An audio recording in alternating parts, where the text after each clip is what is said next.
Hi there, Sanbonani Molweni. Welcome to Fix channel. If you're here, please subscribe before the end of the video. If returning, thank you for love and support. I appreciate you. Tarone Sembo zingane zithembu indaba zakamsele kulezi zikhathi videos engivela ku social media. Kuyisiphithiphithi nje kwasami ngiyaxolisa ngoba fanele ngiyixube yonke lento. Sengithole i-comment ethi ke wena Fix inkinga yakho uthanda kakhulu umayeni. Ubhala ngeSingisi. Okay, ngithanda kakhulu umayeni akusona isono kodwa ngithi washo ke umfundisi or brother la because ezinye izinto azizona isono kodwa asikho lapho ekweyokuthanda kusiyami ngiyasho futhi ukuthi 44 yabo le TV show ngoba ithi uthando nesithembu kwaba ne-storyline kwanezinto esilandelayo. So mabefika ne-show bazozikhombisa ezumndeni bazosikhombisa isithembu sikanje esiqalephi kwakhulu lakhulu ikhaya okwakhulu umndeni kwabakhonani kwenzakalani babuye bebuyele emuva ko page 1 wabo bebuye beqhubeke nathi sibe page 100 because i-TV show efana nale reality TV show mina ngiyifanisa nencwadi kodwa lo ebhalile umseleku because ngibuka onke amakhono amasengithi njengoba kunje sisalalele umseleku kakhulu narrator istory sakhe or impilo yakhe ijourney yakhe amakhosikazi ephakathi Helena ke phaso kufanele ukuthi uyizwe ke manje because kade ngisho lento kulento exoxa kule TV show unkosikazi engimlalela ngimuza ukuthi uthini ngiyifuna into ngiyithole ngiyenze ne-reference kuma previous episodes umayeni yezwa sengiyaphinda unkosikazi ufike ekhulume into ayikhulume futhi into noma ayikhulume sakudlala ayikhulume sakubhuqa kodwa ngiyifuna ukuthi yini le akhuluma ngayo ngiyithole umayeni Umayeni ke wenzeni because umayeni ufelani umayeni akakuphikile ukuthi ushade nomseleku nomseleku unjani isithembu sinjani yabo kule high tea ebiyenziwe umacele sekuvela ababekhona abanye omama namakhosikazi bekhuluma ngejourney yesithembu nezinto abazaziyo nala bekhuluma khona ngesubmission kwaba khona into ethi umayeni i-comment yakhe kuphawula komunye unkosikazi manje hayi abasemzumbe babekhona okumacele nomakhumalo nomayeni bebathathu wathi umayeni makhuluma nge-submission kahle into ebalekile if bekhuluma ngesithembu nala ku TV show abaveze ubuhle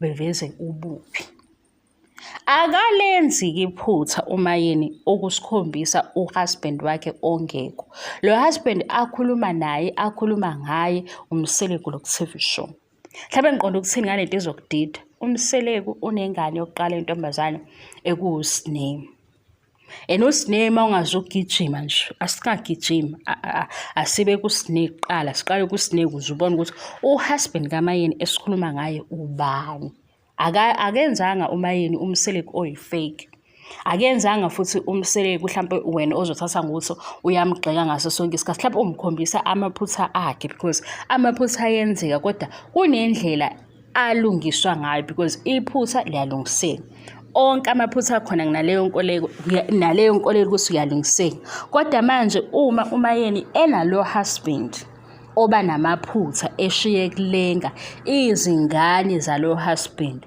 zifunda kuye because ubaba wala ekhaya ukungahlonipheki kuka husband ngezenzo zakhe kwenza naye umayeni egcine engahlonipheki ukuyibona lento ukuthi abantu mabekhuluma mhlawumbe bekhuluma ngomuntu mhlawumbe bazothi hawu umayeni unkosikazi kaMseleku ngesikhathi umseleku enethwa yimvula ku social media because kunezinto abantu ababuka le TV show belandela lezi indaba zabo abayiquestionayo because zivezwe umseleku zivela kanjani umseleku ufike kwaba nento ukuthi uyi-traditional man ulandela amasiko but amasiko akhe ayasala ngemuva wezinto akhuluma ngazo ngoba nasi silalele sibuke futhi ukuthi bekusizini wani kwenzeka lokho asiyeke kuSnake siqale kuSnake uSnake uyingane yamseleku umntwana amthole kuphi endaweni and uma kaSnake nowabo umseleku abaqhubekanga wase ebake no first wife okumacela okusho ukuthi uma kaSnake ukhona la endaweni kodwa yena nobaba umseleku abasashada kube khona u-first wife, because uMacele abe u-first wife ukuthi uMseleku wenza izinto ebezidingeka zakaCele ezenza-ke uMacele azoba u-first wife. Kodwa uMacele uma efika ezoba u-first wife kaMseleku, eba unkosikazi kababa uMseleku, kunoMakaSneh. Yithi-ke ngikunikeze i-picture yamakaSneh nogogo kaSneh nomalume kanye noMseleku. Asithathe-ke uSneh. uSneh simbeka esikhundleni sokuba uma wakhe. U-case study number 1 uMakaSneh, u-case study number 2 uSneh. uMseleku uma ethola ukuthi uSneh useney'ngane kabili nomfana, uSneh angakwazi ukuthi ambize amthole. Wambiza lowo mfana okuwubaba wey'ngane zikaThando, ubaba wey'ngane zikaSneh. uMseleku watshela ubaba or u-baby daddy kaSneh ukuthi yazini u-1, 2 no-3 ume kanje. Yikhaya lami leli, awuzukwenza umathanda. Ubaba uMseleku wayikhulumela abantu, wayikhulumela ingane yakhe okuyindodakazi yakhe uSneh, ekhuluma odabeni ley'ngane. Yizwa-ke indaba kaSneh. uSneh kunezinto ey'shoda komalume bakhe ezishodiswa uMseleku, kodwa ebeyindoda ehlonipha amasiko. And ukwazile ukuhlonipha isiko because unayo unkosikazi wokuqala. Lezi y'nkinga zikaSneh ey'sele because yindaba yabantu abadala le, angithi. Ekuhambeni-ke neqiniso awusaphumeleli umshado, kodwa izinto ey'qondene nomntwana azenziwe y'phelele. Aziphelele-ke because umamkhulu simbonile ehleli nogogo kaSneh ekhuluma indaba kaSneh ukuthi ihambe iphelele lapha, kuzokwenziwa njani, babonisana kanjani. uMseleku ukuphi? Ule kude. Oseseduze ukulungisa le nkinga ekhona umamkhulu okuwu-first wife. Yabona-ke lo baba esikhuluma ngayo uyena husband kaMayeni. Lona wena uthi uMayeni mayemtshela izinkinga azenzayo ukuthi uyabona kodwa uthi ucreate iy'nkinga, mase iy'nkinga uyishiya nathi uthi wena uyadelela. Yikho ngingakulaleli ngoba phela kahle kahle uMayeni okhuluma ngomshado wakhe nokhuluma ngezinto ezenzeka khona. Ngivele ngisuse nje nalento yokuthi ubhitha uRuth ukuze manje ngizwe into ayishoyo. Right? uSneh. uSneh usekhona-ke ingane ababa uMseleku and sekunama-challenges. Ama-challenges aqalwe yini? Ngesikhathi ubaba engekho eduze kwengane, ingane ikhuliswa ugogo. Ugogo ngeke eshumayele ukuthi ubaba wakho njalo ubaba ohloniphekile, umhloniphe ubaba wakho. Ugogo ukhulisa ingane ephambi kwakhe ngaleso sikhathi. Kodwa ingane isuke yazi ukuthi kunomuntu owubaba akekho. Ngesikhathi eseba khona sekuhamba isikhathi, ingane seyazi ukuthi irole yakho vele ayibalekile because ubaba akazazi abe ebekhona ekhombisa ukuthi ukubaluleka kukababa empilweni yengane yinto enjani. Ingane ke sijwayele ukuthi ugogo ungenzela ukuthi, umkhulu ungenzela ukuthi, umalume ungenzela ukuthi, ubaba masefika ngalesi sikhathi esefika ngaso eseba present full, le ngane iba nento yokuthi inempi nobaba wayo ngaphakathi ngoba ibonile iminyaka ihamba yena efika as i-visitor empilweni yengane. Right? Kodwa-ke lo baba kaSneh esikhuluma ngayo uhusband kaMayeni. Ngithe sizoyiqala ekuqaleni siqhubeke size sifike kuMayeni, mase uyabona ukuthi mangithi ngiyamlalela into ayishoyo mase ngihamba ngiyayifuna ngisuke ngikhuluma ngento enjani. Nokuthi amaphutha ayenzeka mase yalungiswa kukhulunywa ngento enjani. Siyaphuma-ke kuSneh. uSneh usekhona, utholakale ngaphandle komshado. Kuba khona umshado, uSneh-ke athole umama onothando kumamkhulu amkhulise. Base ubaba wakhe ukhona-ke manje. Ey'ntweni ezithinta uSneh, umamkhulu ophithizelayo. Kuyawenza umehluko kumqondo kaSneh. uSneh ngesikhathi enogogo bazi ukuthi ubaba ulaphaya ekhaya kaMseleku and kunempi kule mndeni ewu-2. Asizukhuluma-ke ngempi okwamanje. Yogogo kaSneh nobaba uMseleku kanjani kanjani bayixoxa kodwa. Mase kukhona umamkhulu manje ophithizela kakhulu uMseleku ekhona. Angithi? Kodwa ubaba kaSneh ubani? uMseleku. Okay, emva kamamkhulu angingambali kunkosikazi engambonanga nengingazi ukuthi indaba yakhe mhlawumbe mayichaza ubechaza ukuthini because akekho. Siyadlula-ke sakumayini. Umayeni leli khaya elihloniphekile alicelayo wathenjiswa lona uye futhi uhusband wakhe, kodwa uhusband wakhe utheni? Uthe yena ukuze umayeni abe khona emzumbe kwaba khona izinto amfihlela zona, ngoba wayezama ukuthi amakhele lesithombe sekhaya elizohlonipheka ebe umayeni ezojoyina isithembu kubo bengasifuni isithembu, right? And umayeni-ke umene ekutheni noma isithembu sikhona ubaba akahlonipheke, because ukuhlonipheka kukababa ngezenzo kwenza ikhaya lihlonipheke, ney'ngane futhi zizokwazi ukuhlonipha ikhaya, nonkosikazi futhi uzohlonipheka because ubaba wala ekhaya uyaziwa ngezenzo zakhe ezihloniphekile. Hhayi ukukhuluma, because ukukhuluma kuba namagago guys, ngixoxele, ukukhuluma kuba namagago, kodwa izenzo. Yayizwa into engishoyo? Izenzo. Masithi sesiNgisi, action speaks louder than words, because amagama sonke sizowafunda futhi size sikwazi ukwalandelisana kahle, sikhuluma into ezwakalayo. Ukwenza kwakho, hawu Nkosi yami, ukwenza, yawazi ukwenza ukuthi ukwenza kuhamba indawo enkulu kangaka. Nenhlonipho futhi lo uyifunayo iqala kuwe, because abantu nje ngeke bevele besuke bebone ukuthi asikhulume kanje nawe. Konakalaphi-ke? Ngesikhathi sekuba khona iy'ngane-ke. uSibindi-ke le ngane esikhuluma ngayo. uSibindi uhambe ey'nyathelweni zikababa wakhe. Umayeni usenempi yokuthi ulungisa uhusband ukuthi akahlonipheke, kuhlonipheke ikhaya lakhe, kuhlonipheke umndeni. Kodwa-ke manje ngoba izenzo zakhe ziyanqaba, nengane isifunda into eyodwa. Yiphi-ke example engizokwenzela yona la? uSibindi mayeba nabantwana uyazi ukuthi abantwana bakhe baphi, and la azofike akhulume khona, azehlise, achaze mhlawumbe ukuthi thina-ke ezamaZulu senze 1 2 3, enze lobo bulungiswa endaweni efanele. Uzokhala ku-social media.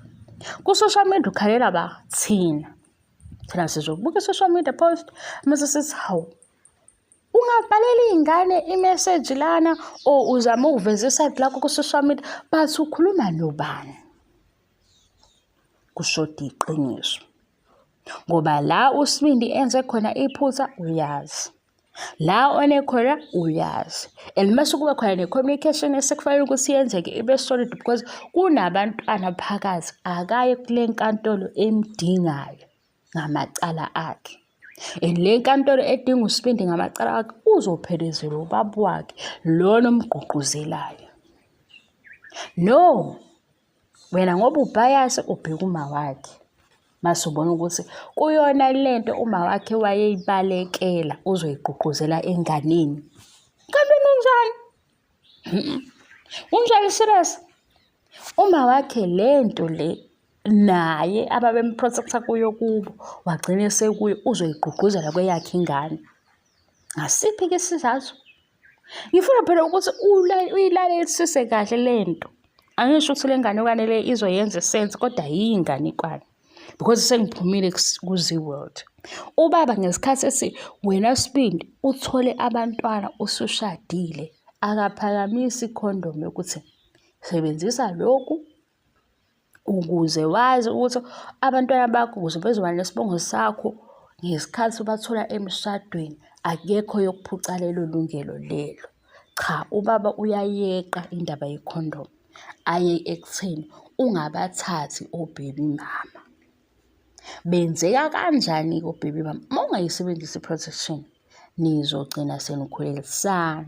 Mase niyabantwana amacala enu athethwa abazali, because maningashadile amacala abhekana nabazali. Sithi umzali akame eduze kwengane yakhe. Lento ifana nani? Ingane ngisho ingantshontsha 100 rand.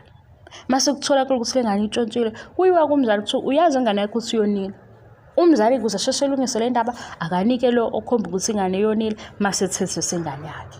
Bani manje nina la social media nivele ngiphathise ngekhanda ngathi ikhanda lami lizoba likhulu.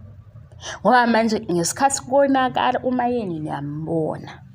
Kodwa yazi yini into engiyithandayo ngani? Nina niphruva lento uMayeni ayikhulumayo. Ngoba-ke shuthi wena unenkolelo yokuthi uMayeni wenza yonke lento ubaba u-absent, because kuba ubaba u-present. Nezenzo zomntwana bezizokhombisa ukuthi le mfundiso kababa nansi. Shuthi wena mawuthi-ke umama othole, because ublame umama, angithi, ngezenzo zengane. Shuthi-ke umama yena uzenzela yedwa, uthole kanzima, uyathetha akuphumeleli because lokhu kuthetha uthetha yedwa.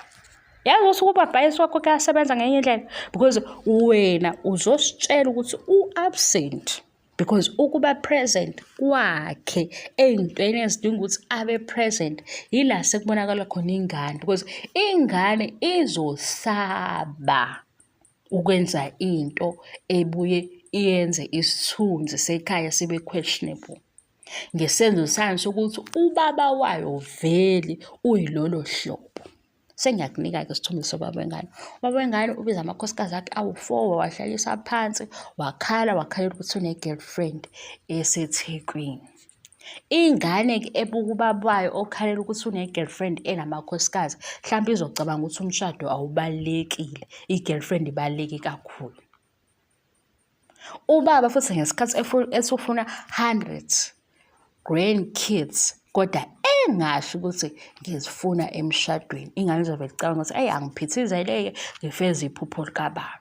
Iphupho likababa alisafezeki-ke kahle ngoba namakhaya ekhona anemithetho yakhona. Angeke uvele nje ukuthi dala must do what, bani? Dala must yona leyo-ke emzini yomuntu, because ikhaya nekhaya limiswe umthetho. Ngesikhathi uMayeni ufaka umthetho kuleli khaya, uyawurejecta ubaba wakhona, izinto ziyonakala ngoba zonakele vele. Uthi lena oyenzile ilungise. Usinye ngeke efike benobaba o-absent. I-understand-ke indaba kaSinethiwa ngoba phela uma wakhe akashadanga kwagcina ingashadile. Iy'ngane sey'tholakala emshadweni, iy'nkulumo zazo ziveza ukuthi zinobaba o-absent ebekhona, kodwa kuzoba wrong uMayeni. Masuthi wena ngesikhathi ugxeka uMayeni, mase ngiyilalela inganekwane yakho, hayi asibukeni uZweli. uZweli wena uney'tori ey'dinayo, kodwa ugcina usuyilalela ngoba nje banalela uthalente lokuhlobisa izinto zakhona. uZweli kuyofuna inkinga nje, uthola ukuthi kuZweli kukidnapha umuntu endlini, ababoni laba abahleli naye endlini ukuthi khona umuntu othumbiwe la endlini abaphila kuyo. Iy'tori zaZweli-ke lezo. Manje uZweli mina-ke ngoba ngiy'thanda ney'tori zakhona, ngifuna ukuhlala kule nto leyo ibalekelayo. Iloyo ku-husband kaMayeni, kodwa lo husband kaMayeni ubaba ubaba kaSibindi, husband kaMacele noMakhumalo Mangwabe futhi. Kodwa uMangwabe masezoqala ekhulume ngokuhlonipheka, hayi ukhuluma ngani uMangwabe? Ngoba phela u-social media lo onabantu abama-bullies abangahloniphi, ake siyifunde lento abayishoyo. Abantu bayabuza ukuthi kanti maphi la masiko owahloniphayo masehamba ngemuva? Kubuza abantu abazwephi, abazwe khona lapha ku-TV show ukuthi ubaba la ekhaya uhlonipha amasiko. Angeke kodwa sithando sami ubeke umthetho uphinde wenze futhi wenze ngokuqikelela, uqondise. Mase iy'ngane nje vele y'khetha ukuphoxa. Ngiyazi ukuthi iy'ngane ziyahlupha, angiphiki leyo nto, kodwa kufanele ibe khona, mhlawumbe azibe mbili zibe ntathu ezizoba namahloni. Manje iy'ngane sey'shintsha zonke, iy'ngane manje seziyakhombisa ukuthi ikhona inkinga ekhona. Useyafika kumama oyibonayo lento, useshumayelisa ivesi lokuthi awukube ubaba o-present, because i-mistake oyenzile before awukwazi ukuyiphindaphinda. Ngesikhathi uyigqugquzela into noma uyifisa into ephilayo, awuyishumayele ngendlela e-right. Silapha-ke kuSibindi oyingane kaMayeni. Uma umseleke emtshela uSibindi iqiniso, nangu uSini eduzane ukuthi ukungabi present enganeni yakho kuba nalo mthelelo. Hhayi kusibindi ukhukumeziwe because uyi-favorite child. Ezoba yi-favorite child, uzoba yi-favorite child kubo. Uma esephume yona emzini nabantu bazombuza ukuthi akachazi, akazukwenza uma athanda. Yezwa? Ezoba yi-favorite child akazufunda ngamaphutha akawenzayo because lo ombeke waba yi-favorite child akamsoli. Ngesikhathi ethi akamlalela uma wakhe uzoyisola esemdala sezimlandela izinto azenzile. Mase kuba ngathi ingane kwani into esisuke siyixoxa nto siyibona khona lapha ku-TV. Hhayi-ke lento ongitshela yona ukuthi isho ukuthi uthanda uMayeni kakhulu, ngimlalele kakhulu. uMayeni washo ku-season 2 washo phakathi kwamakhosikazi akhe onke, uMsiliku noMsileke ekhona. Wathi inkinga yokuthi uthathe unumber 5 kusho ukuthi mina ngizobe sengiyicwecwa lapha eMzumbe, sengihamba ngathi ngihamba phezu kwamaqanda because lo nkosikazi kufanele ngimenze njani, ngimenze ukuthi akhululeke emzini wakho ekhaya lakho, kodwa wena uzobe ubhizi wehla wenyuka ngoba unkosikazi ozosuke ekhalaza ethi angiphathwanga kahle ngoba ekhuluma ngabantu abasegcekeni. Nginike impendulo umsele kayisho, nginike. Wambuza wathi lokho nakho manje awukuboni yini kuyisibusiso kwanele? Wayelokhu ebesimana nje uMsele kuyona yonke uMayeni into wayisho eyibala. Wase ethi shh kumacele ngoba wabaleka wayehlala esiphakhe. Isizathu sokuthi uhlale esiphakhe uyasazi. Manje angeke kuze kube uMayeni-ke ngelinye ilanga ozombona esethweka noMakhwela ngoba kuthiwa uMakhwela woza. Kodwa kuney'nkinga, lezi y'nkinga ey'khona zenza uMseleke engahlonipheki. Ngesikhathi uMseleke engahlonipheki noMayeni akahlonipheki because u-husband wakhe. Uma kunonkosikazi kokwazi ukudownplaya yonke leyo nto ayihlobise yenze ibe njani, ngivele ngingamuzwa. Leyo-ke leyo kuphatha kabi. Ngiyakutshela ukuthi yindaba lo ngimuzwa. Ngoba manje ngesikhathi sithi laba abantu bamabhuli, ake sithi lamabhuli athini? Lamabhuli question ukuthi kanti lamasiko eniwahloniphayo kuleli khaya imaphi? La ekhaya niwuZulu noma niwumodern Zulu? La ekhaya ni-create iy'nkinga ukuze nikhande i-TV show? Kusho abantu abababukile ngoba nabo abantu ababuka leyo TV show abasiyinganekwane. Yabona? Bye-bye. Nami-ke njalo nje nginesikhathi esingangivumeli kodwa ngiyazama ukuthi asixoxeni. Ngiyamxoxele bengizwa nje kuthiwa hawu uMayeni umthanda kakhulu. uMayeni washo bekhona azazi bejikeleza wathi uma kuze unumber 5 kusho ukuthi-ke Nkosi yami sekumele sibuye si-reset ngoba bese kunama-settings aseMzumbe. Lama-settings manje kufanele sithi reset ngoba manje sekuza umuntu omusha. Lo muntu omusha uma efika sekufanele sidlale o-red carpet sithi hamba-ke laMakhwela because uzokwakha. Bona kuthiwani abakhile, avume leyo nto leyo. Uma futhi sebuza kumsele ukuthi manje usho ukuthini ukuthi sikhona sibangaka, kukhona nalokhu nezinye inkinga ongayilungisile kodwa futhi usakwanele. Umsele akabi nayo impendulo exactly njengompumelelo uma ibuza uMayeni ukuthi lento oyenzayo uyenza kanjani, uqondeni, iphakethe lakho lithini, indlu yakho yiphi? Bumelelo kuvele ethi-ke mayesekhuluma eceleni yena uma wakhe ngeke azamlalele. Ngiyaxawa-ke manje ukuthi uMphumelelo mayesekhuluma into ebhedayo yini ngicabanga ukuthi uma wakhe uyamlalela. Isamele ngenze leyo review leyo yaMphumelelo nokuthi ngeke azamlalele uMayeni. Ukusho kuthando lesithembu, okusho izingane zesithembu. Kodwa mase silalela, wekazi abanye abantu azovele bekudida ukuthi bacabanga kanjani kanti. Manje izolo nje kule episode yayizolo khona abaphume nokuthi uMphumelelo uzwa nguMayeni. Kwasho yena Mpumelelo edelela wathi nje yena umuntu mayekhuluma naye ufuna ukuthi amlalele esho kuma wakhe. Uma wakhe embuza ukuthi wena Mpumelelo ok-understanda ngesithembu kuyini before ufuna isithembu, ulandela ubaba wakho noma solo isithembu uyasazi.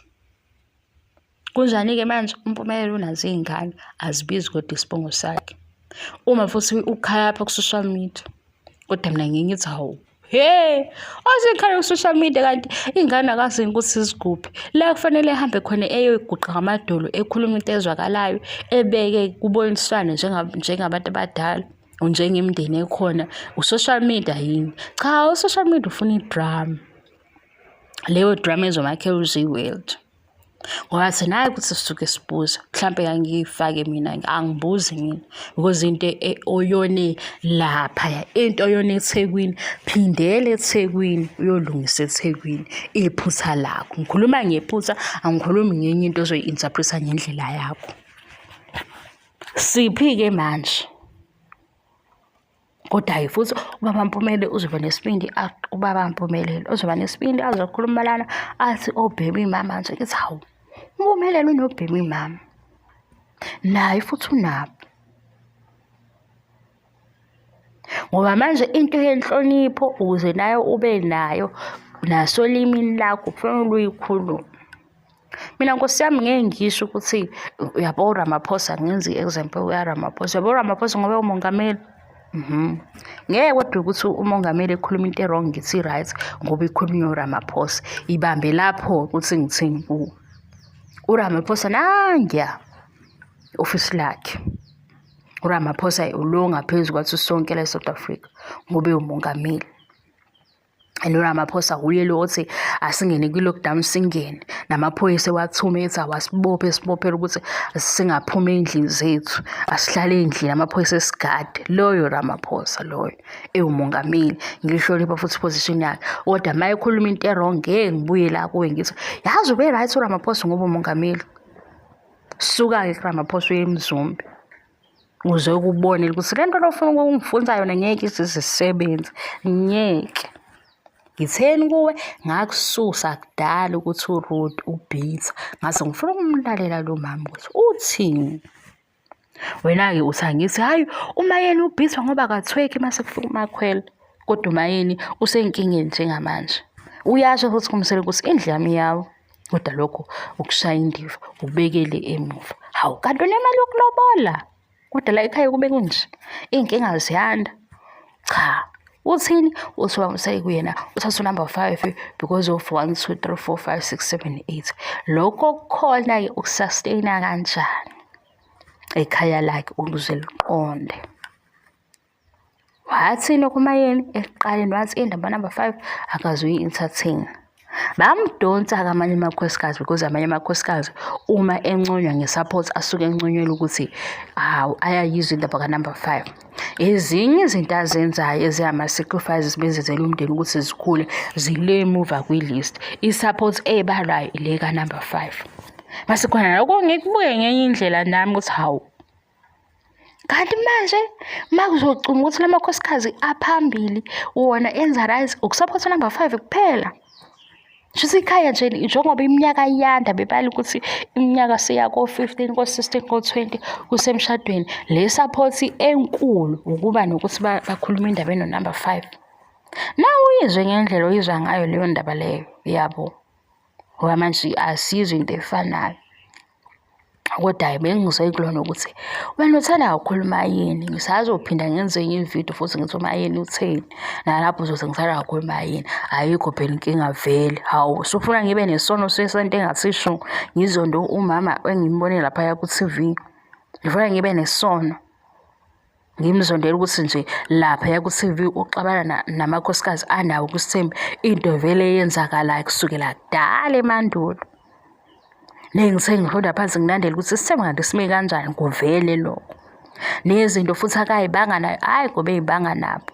Yena into ayenzayo uveza ukuthi uhusband wakho unamaphutha amaningi angawalungisa. Bona-ke bezwa kabuhlungu because bakhe i-picture ya-husband ongekho. Masiqala nje ngokuthi uSneh uyingane kaBaba uMsile kasiqale lapho. Kodwa uSneh uze manje kulungiswa isibongo sakhe kulandeleke. Ngisho uSneh umuntu amnikeza i-feedback uMacele ngoba uMacele uyihluphile. Angithi uMpilo uyingane kaBaba uMsile kwathi kodwa yena ngeke eye ukuyokhuluma izinto la asene-ex khona, kodwa ingane ikhona nje eyababa uMsile. uSibindi uyingane kaBaba uMsile lena-ke eyi-favourite yakhe. Mhlawumbe asithi-ke nje ingane eyi-favourite kababa kuba ingane le ethi yenza izinto ey'jabulisa ubaba. Wena uyibona jabulisa ubaba-ke lezi. Cha, uma kuziwa kwi-discipline ukuthi ingane udiscipline uthini, akekho. Uma ingane isiyenza izinto, umfana wami lo.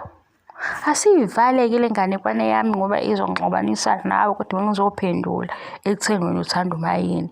UMayeni uphuma ekhaya elihloniphekile, waba nesithombe sokuthi ufisa naye ukuba ahlale ekhaya ehloniphekile no-husband ohloniphekile, because leyo nto leyo awuyikhulumi, uyayenza.